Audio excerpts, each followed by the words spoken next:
What's up guys? Welcome back with me, Rio Gandhi. Hai guys, di video kali ini gue ingin kasih tau kalian mengenai kenapa sih customer yang suka COD ini selalu retur.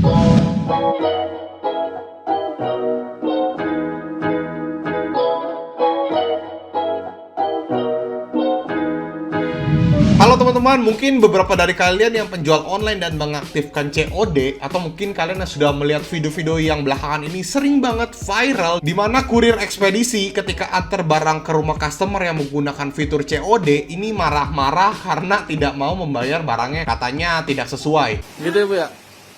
Ya udah Ibu rapiin lagi coba, bisa nggak? Seperti semula. Kalau misalkan seumpama saya kena komplain, Ibu mau tanggung jawab? Tanggung jawab. Kalau enggak, ini kalau sobek lu yang ku injek di sini. Orang enggak. Iya, ini saya videoin, tenang aja. Ya udah. Kalau ini sobek lu yang ku batin. Iya, pokoknya kalau misalkan sellernya komplain karena packingannya beda dari semulanya. Ini bukan karena packing ya, hei. Ini barangnya enggak sesuai. Goblok. Masalah barang nggak sesuai bukan urusan kita, Kak. Iya, kenapa lu ngotot tugas lu? Ini pelanggan seller, goblok. Ya pokoknya seperti itulah ya. Buat teman-teman yang ingin lihat videonya lebih detail lagi, kalian bisa cek di YouTube, udah banyak banget yang beredar videonya dan nggak mungkin gue masukin di sini semua karena durasinya 4 menit. Mungkin beberapa dari kalian itu tahu banget lah ya, apalagi buat seller-seller yang mengaktifkan fitur COD. Itu pasti banyak banget returnya. Kayak return rate-nya itu bisa di atas 70%, bahkan bisa sampai 85% ke atas. Nah teman-teman, kenapa sih itu customer-customer yang suka COD ini selalu banget suka retur? Kenapa? Jadi gue akan memberitahu jawabannya ke kalian untuk edukasi, tapi bukan berarti kalian ini harus mematikan fitur COD ya. Tidak juga teman-teman. Kalau misalnya kalian enjoy dengan fitur COD, atau mungkin kalian customernya baik-baik, itu banyak banget yang COD tapi diterima barangnya dan dibayar, itu terserah. Apalagi untuk Lazada ya, itu bener-bener customernya hampir semuanya tuh pengen banget yang namanya COD. Oke, kita masuk langsung ke topik kenapa customer itu suka COD dan suka retur. Jadi ada beberapa alasan dan beberapa analisa yang udah gua lihat, bahwa yang pertama, customer itu kurang yang namanya edukasi, dimana mereka pikir itu COD itu lebih enak, terus kayaknya tidak ribet, tapi sebenarnya banyak banget dibebankan oleh seller, apalagi kalau misalnya yang namanya retur, dimana kita sebagai seller itu akan rugi dari sisi packing. Kalau misalnya kalian ada packing kardus, kita rugi di kardus, lakban, bubble wrap, dan sebagainya. Dan belum lagi produknya rusak atau hilang. Jadi dimana customer COD ini itu kurang banget yang namanya edukasi. Mereka taunya order, dan kalau misalnya tidak mau beli tinggal di cancel aja.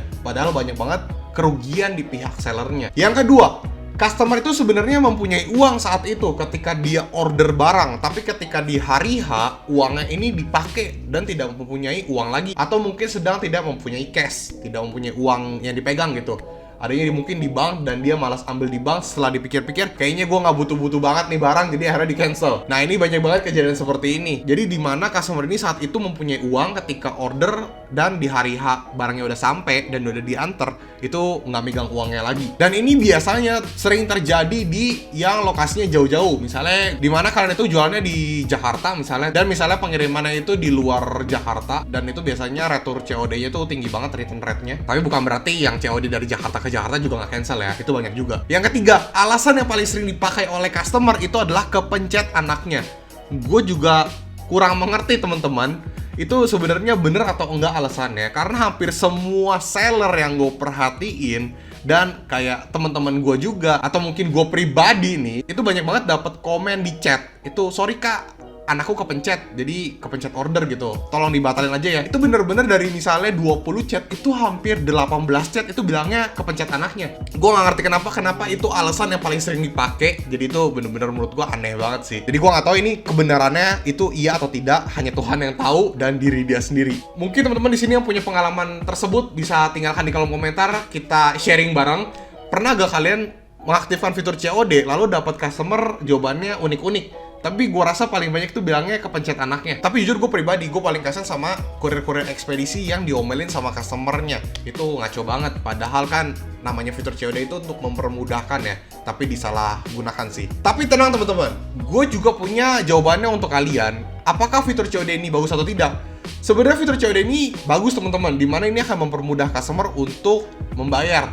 Karena kan nggak semuanya itu punya bank. Mungkin saat itu dia juga punya cuman cash. Di luar itu, COD atau cash on delivery atau bayar di tempat ini dapat meningkatkan rasa kepercayaan customer untuk belanja di toko kamu. Tapi solusinya adalah, jadi di marketplace ini sekarang itu mempunyai syarat dan ketentuan. Sebenarnya udah ada dari lama sih. Cuman gua rasa sekarang makin diperketat karena banyak banget kejadian-kejadian yang belakangan ini viral, teman-teman. Jadi si customer ini yang membeli dengan fitur COD, sekarang ada syarat dan ketentuan. Dimana kalau misalnya dia cancel orderannya dengan alasan yang tidak jelas, itu akan diberikan sanksi.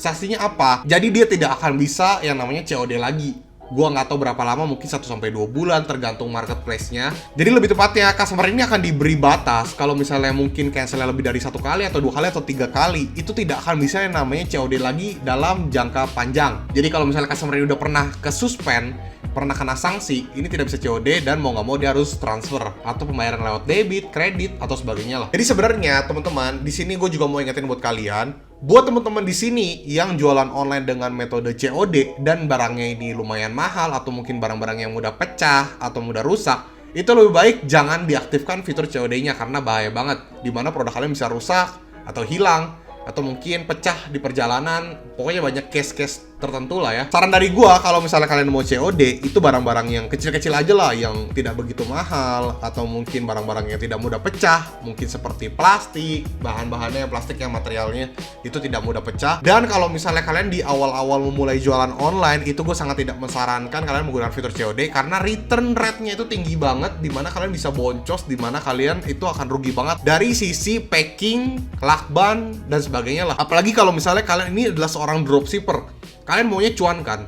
Ketika retur, itu dibalikinnya ke rumah kalian loh. Jadi kalian udah membayar ke supplier, tapi barangnya malah balik ke kalian. Itu kalian akan rugi banget sih. Kalau agreement kalian dengan supplier itu dikirimkan dari supplier ya, karena nggak semua supplier itu mengizinkan memakai alamat mereka. Kalau misalnya ada retur, belum tentu diterima, karena itu udah ditanggung oleh kalian sendiri sebagai dropshipper. So teman-teman, jadi saran dari gua, kalau misalnya kalian mau COD, ingat jangan barang mahal, jangan barang yang mudah rusak, pecah, dan sebagainya. Dan ingat kalau misalnya ada retur, kalian akan rugi di packing. Dan semoga video ini dapat membantu customer-customer dan buat kalian juga nih para seller online shop untuk lebih berhati-hati dan lebih mendapatkan edukasi. Jangan lupa untuk komen, like, dan subscribe, dan tuliskan pengalaman-pengalaman kalian sebagai seller online shop di kolom komentar, nanti akan gue baca. Semoga video ini dapat membantu kalian, dan Rio Gandhi, peace out.